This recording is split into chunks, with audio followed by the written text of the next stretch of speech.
milyong botante na nagparehistro na maraming beses, posibleng sampahan ng kaso.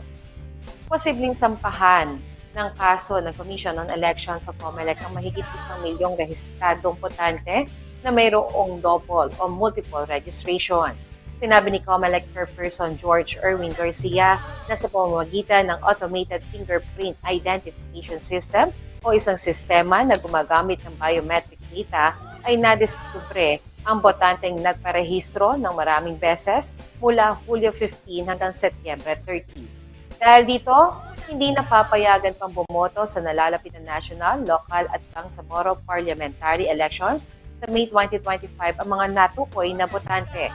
Maaari rin po silang matanggal sa listahan ng COMELEC at mapatawan ng election offense na may katumbas na 1 hanggang 6 na taong pagkakakulong para sa double registrant.